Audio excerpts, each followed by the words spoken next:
From a young age, my grandparents raised and cherished me. Tragically, I lost my beloved grandmother in a minor accident. Amidst my grief, I received an unexpected message from my long-lost sister-in-law. The message read, "I need you to take care of your grandmother who passed away 3 months ago." There was so much I wanted to say, but my cherished grandmother was no longer there. I witnessed her passing with my own eyes. This call would prove to be a turning point, revealing long-hidden truths. My name is Linda Thompson, a 45-year-old single woman. The last significant male relationship I had was during my college years. After parting ways with him, I immersed myself in the working world, joining a major cosmetics company's marketing department. Overtime and weekend shifts became the norm. Before I knew it, I had missed my chance at marriage. 6 years ago, I switched careers, moving to a desk job at a nursing home. Previously, I commuted for an hour and a half each way on packed trains. Making it back home on the last train felt like luck. Now, I work just a 10-minute bike ride away from home. My current job offers standard days off and overtime is rare. However, these weren't the reasons I changed jobs. I've never left my childhood home. I'm confident in my finances and take pride in my household skills.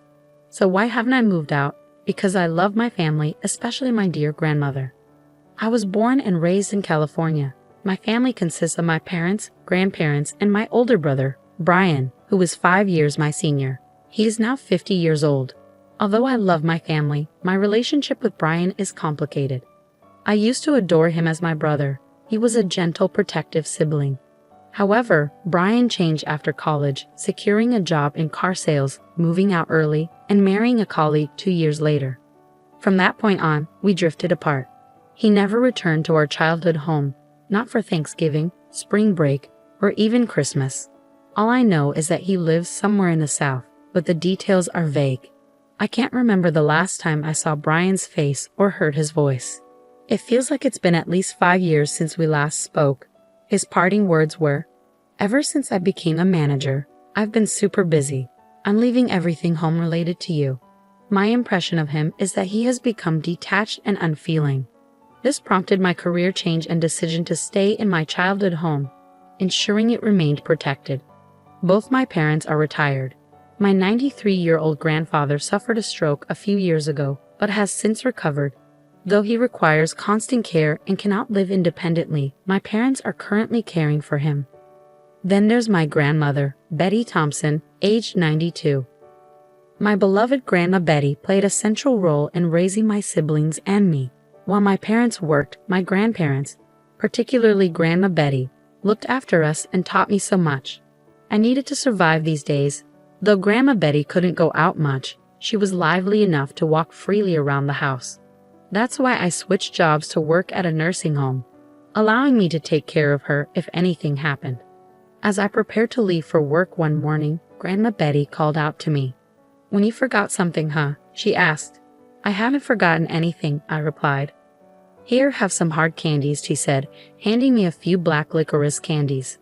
"Right, thanks," I responded, smiling. Licorice had always been a favorite treat for both Grandma Betty and me. I slipped the candies into my suit pocket and left the house with a smile. Then tragedy struck suddenly. Grandma Betty had a severe accident. According to my father, she had been hanging laundry on the upstairs balcony when she missed a step on the stairs and fell. This was something we had always feared. We had often told her to leave the laundry to Mom and Dad because the stairs were dangerous. But Grandma Betty, like me, was stubborn and believed in doing things on her own. No one was to blame. It was just an unfortunate accident that could have happened at any time.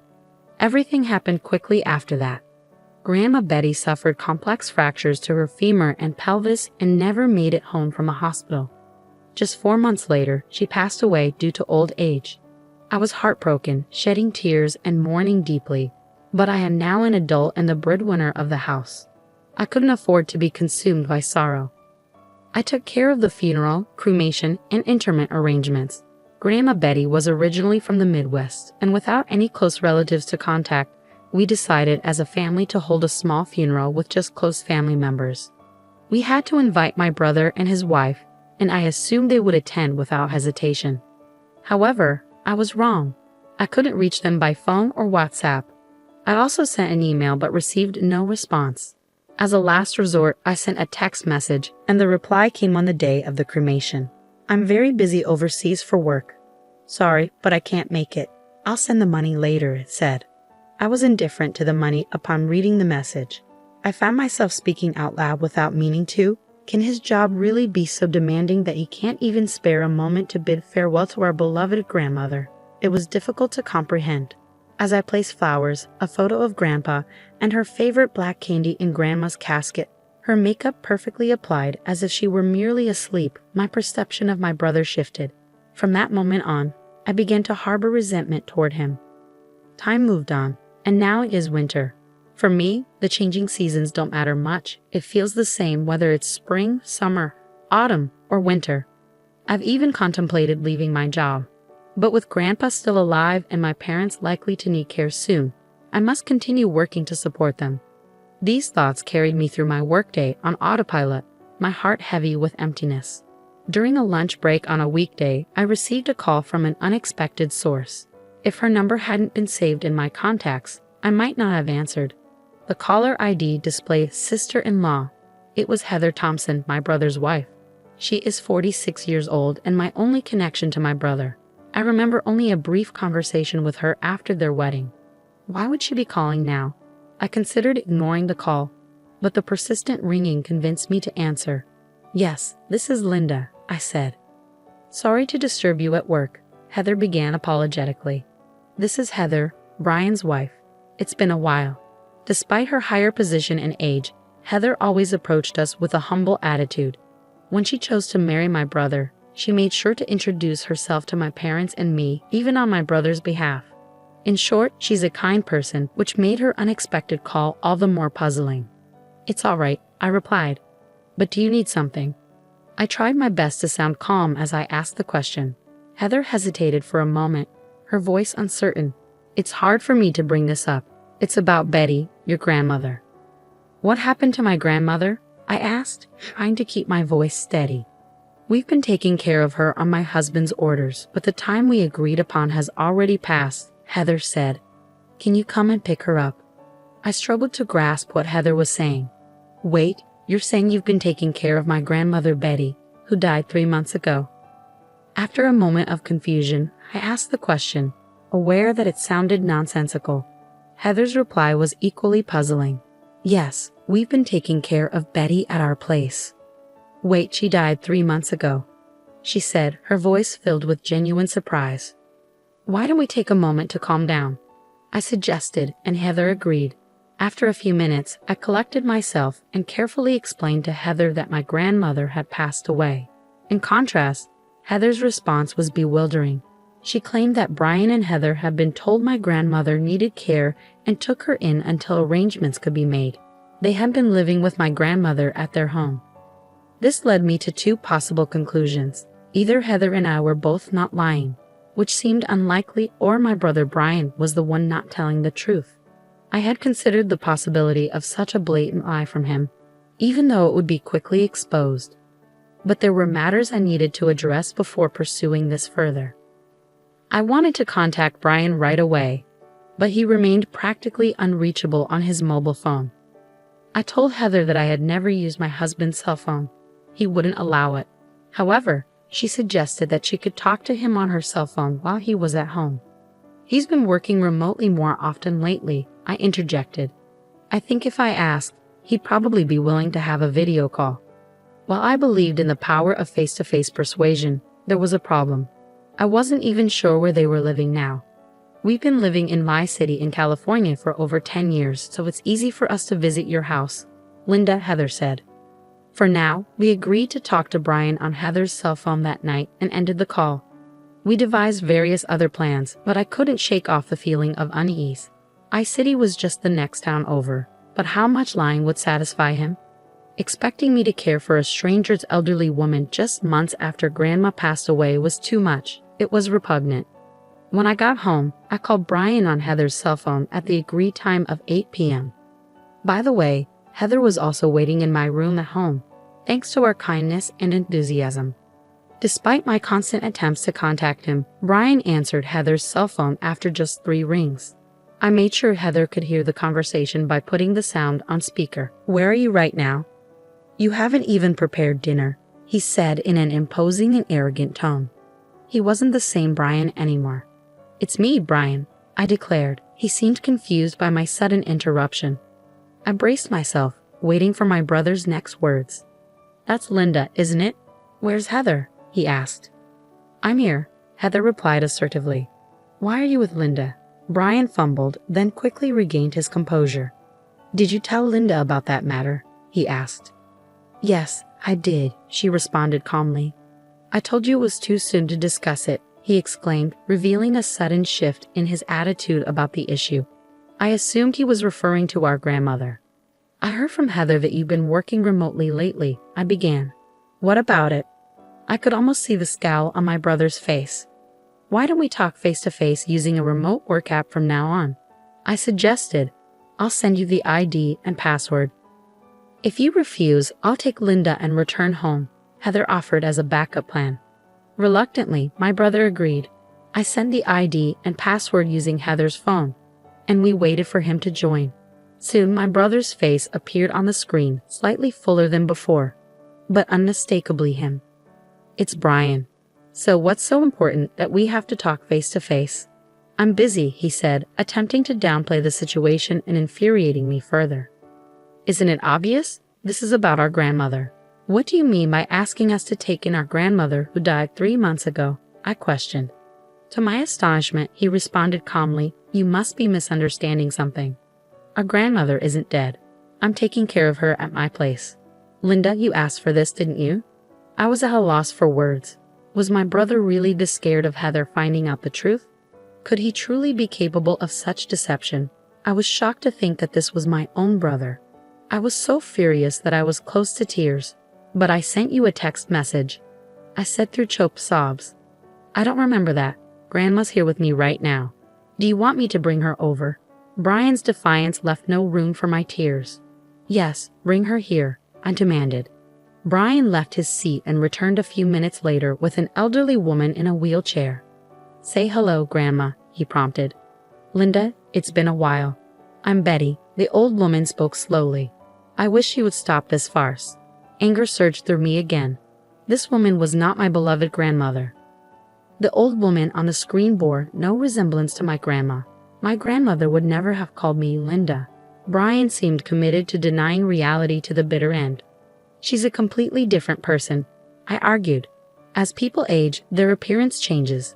She's been showing signs of dementia recently, so it's possible her memories of you are unclear." "Are you denying the death certificate filed with the district office?" I pressed. "Of course not," Brian smirked. "Documents can be easily forged these days. I was prepared for this. I had a plan." "Just wait, I'll show you some evidence too," I said, leaving the room. I left the room, leaving Brian bewildered behind me, and returned a few minutes later with my own evidence. I returned to my room with the evidence in hand. "Well, isn't it, Brian? Long time no see, you ungrateful one," I called out. "Grandpa, you were supposed to be bedridden," Brian said, taken aback by the sudden evidence. His eyes widened. "I was prepared to die at one point, but I still can't go to the bathroom on my own. My brain is still sharp though," Grandpa continued. "I've heard all about it from Linda. Are you saying the woman next to you is my wife, Betty?" "Nonsense. Betty was far more beautiful." Cornered, Brian hung up the phone, likely trying to end the video call. Heather, who had been silent until now, spoke up. "Are you running away, Brian? Going to Catherine's place?" Brian's face paled, visible even through the computer screen. "How do you know that?" he asked, clearly flustered. "I've suspected it for a while, Brian. You've underestimated me. Your grandmother often mentioned Catherine," Heather revealed. "Catherine? That's not my name or my mother's," I replied. "I've confirmed with Linda that she doesn't remember anyone named Catherine." Heather had been suspicious for some time and hired a private detective to investigate potential infidelity. The results came quickly, pictures of Brian at the scene of the affair. It turned out Catherine's grandmother was the one Brian had been caring for, and he had been preparing various things to divorce Heather and remarry Catherine. Brian's relationship with Catherine, a subordinate in her late 20s at work, was part of a plan to win her favor.